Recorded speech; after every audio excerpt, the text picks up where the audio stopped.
is the all-new Land Rover Discovery. Gone is that boxy front-end design and that bulky rear-end, almost practical appearance. Also gone, 450 kilograms of its overall weight. In its place is this Range Rover-esque off-roader. Until you get to the rear, that is. It all gets a bit narrow and tall, and we can't decide whether we like it or not. But one thing is for certain, it really knows how to make an entrance.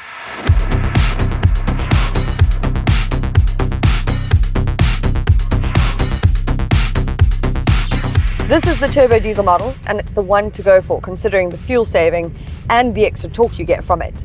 Land Rover claim 7.9 litres per 100 Ks and over 1,600 kilometers with two bikes in the back. We managed 9.3 litres per 100 Ks, which is pretty impressive for a 2.2 ton brute. This model comes with air suspension, and it's a really impressive system. It just glides over everything no matter what is underneath the wheels, and it cushions out gravel beautifully, which on those long haul off-road trips is really great and helps those kidneys out too. Speaking of off-roading, we're here at Hellgat, so we might as well show you what this car can do over some of the obstacles we've set up. It is so easy and so comfortable in this car with just a touch of a few buttons, and off-road we go. Let's see, low range, I'll have some of that. This adapts the air suspension and so raises the ground clearance. Then Land Rover has an all-new terrain system, which lets you choose the terrain up ahead of you, and of course the systems then adapt to that terrain. But because I like convenience, I'm just going to choose auto.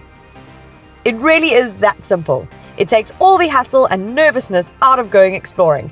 Nobody needs to tell me which diff needs locking or where I need to go to have my spine replaced after a few hours. I've got cameras too that allow me to see the corners of the car and line up obstacles just right. But the Disco is also about space, practicality and passenger comfort, and that's where Land Rover has really gone to town, trying to make the Discovery the perfect family car. For starters, there are so many places to store things in hidey holes or clever little hooks to hang things on. Look at this, behind the climate control switches, a small compartment. These inconspicuous cup holders slide forward, and then there's a huge storage bin underneath. Sheesh, there's even an actual fridge in the center console, not just an air-conditioned hole. It's also plush for rear passengers, with these thick carpets and leather seats. They slide back and forward and recline, and with the rear screens and dual USB ports in the back, each side can watch their own movie, series, or whatever they really want. The seats can actually be lowered and dropped via this infotainment system.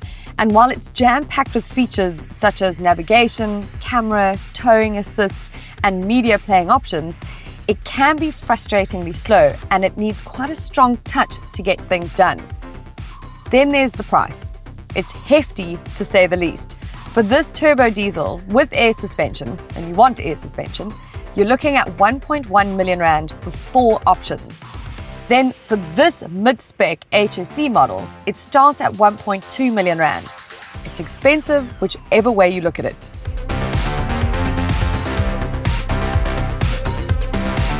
The rear passengers aren't as lucky, they don't get screens, but if you're my size, you certainly get enough leg, shoulder and headroom. Now for the boot. Now don't think that the split tailgate that is synonymous with Discovery is all but gone. It is now electric and folds out with the boot, which you can do with just a kick under the bumper. Folds out. You can put 300 kilos on this, which I'm not. But then for the seats, these fold down electrically with just these buttons, and all folded down gives you 2,500 litres worth of space.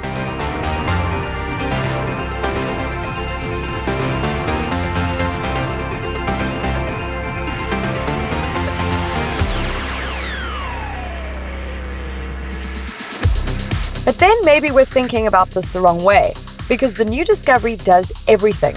It's powerful and drives smoothly on tarmac. It goes off-road in comfort and is just about the most practical car we can think of. What you're actually getting with this new Discovery is a Range Rover that's a little bit more rugged and actually cheaper. If you can live without the Range Rover badge on the front, then the Discovery may just be the perfect all-rounder.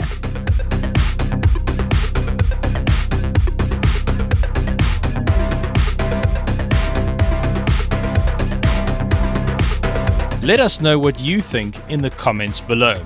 We'd love for you to join our community by subscribing to our YouTube channel. Thanks for watching.